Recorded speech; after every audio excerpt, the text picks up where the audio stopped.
आदाब नाज़रीन, आप देख रहे हैं न्यूज़। मैं मोहम्मद आसिफ।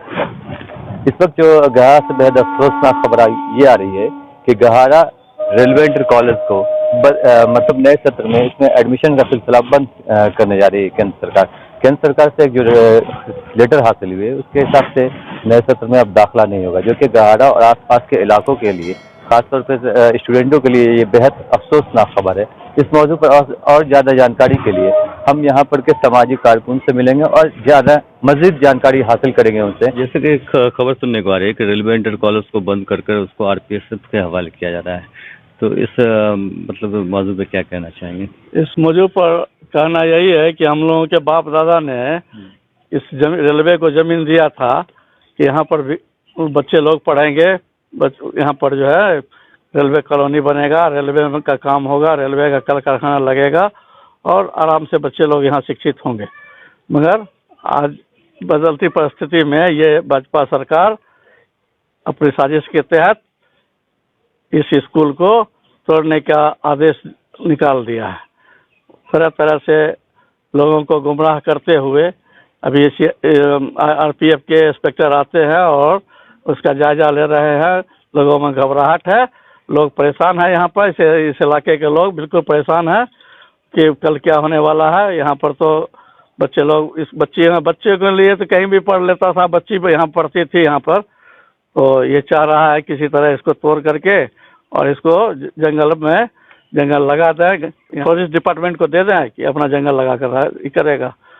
अच्छा, इस रेलवे इंटर कॉलेज के बंद होने से मतलब कितने लोगों पर इसका असर पड़ सकता है? ये यहाँ पर 50,000 आदमी, 50,000 की आबादी को नुकसान हो रहा है। 50,000 की आबादी यहाँ पर इससे इफेक्टेड होने जा रहा है और हम लोगों में काफ़ी आक्रोश है। लोग कभी बर्दाश्त नहीं करेगा, इसके लिए जो भी करना पड़ेगा हम लोग तैयार हैं इसके लिए।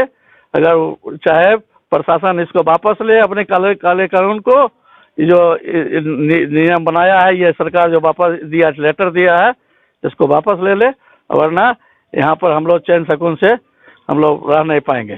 काफ़ी यहाँ पर आक्रोश है लोगों में। स्कूल को टूटने के बाद, स्कूल अगर टूटता है तो यहाँ के लोग, जनता बर्दाश्त कभी नहीं करेगा। स्लोगन है कि पढ़ेंगी बेटियां तो बढ़ेंगी बेटियां।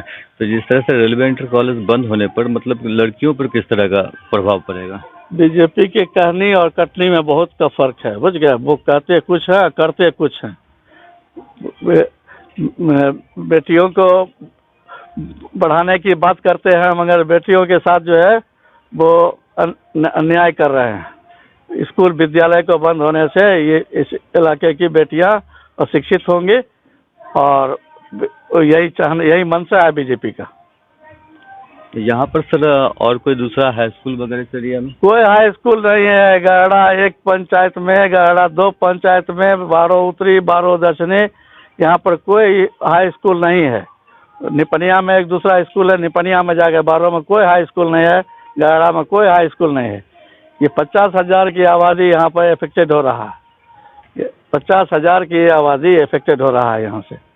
उसमें लड़कियों पर क्या प्रभाव? लड़कियाँ बुरा प्रभाव पड़ रहा है, लड़कियाँ पर बुरा प्रभाव पड़ रहा है। लड़कियाँ कहाँ जाएगी पढ़ने के लिए? और क्या।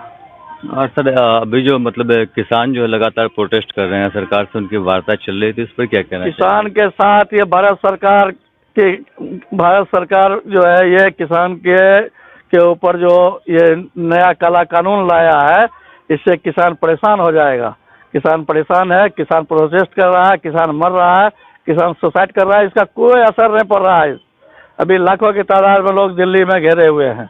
हम लोग भी जा रहे हैं। 9 तारीख को हम लोगों के यहाँ बरौनी प्रखंड में जबरदस्त यहाँ भी प्रदर्शन होने जा रहा है।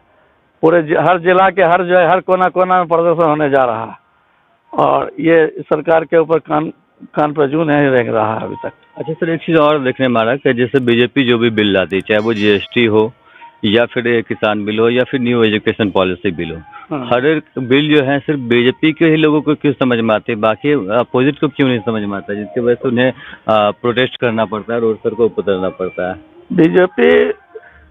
बीजेपी अपना जो है ना अभी सत्ता में है, जो चाह रही है वो उल्टा सीधा कानून ला करके लोगों को परेशान करना चाहती है। अभी बच्चे सब परेशान है। अभी दिल्ली में बूढ़े बच्चे सब अभी किसान सब अपना रोड पर आए हुए हैं, अपना किस तरह से जिंदगी गुजार रहे हैं, बीमार हो रहे हैं, और इसके ऊपर कोई इन्हें एक रोज डेली वार्ता कर रहे हैं और तोड़ रहे हैं, क्योंकि समझ में नहीं आ रहा है। बोलते हैं कि 9 तारीख को करेंगे, कोई वार्ता भी नहीं हो रहा है इनका, सब वार्ता फेल है। अच्छा सर, इस किसान बिल में ऐसा क्या है जिनके वजह से मतलब किसानों को मतलब प्रोटेस्ट करना पड़ रहा है, विरोध करना पड़ रहा है? किसान के विरोध में ये सारा जो कानून आया है किसान के विरोध में है, इसलिए किसान और परिपस्ती में चला जाएगा। एक तो ऐसे किसान पस्ती पे है और परिपस्ती में चला जाएगा इस कानून से।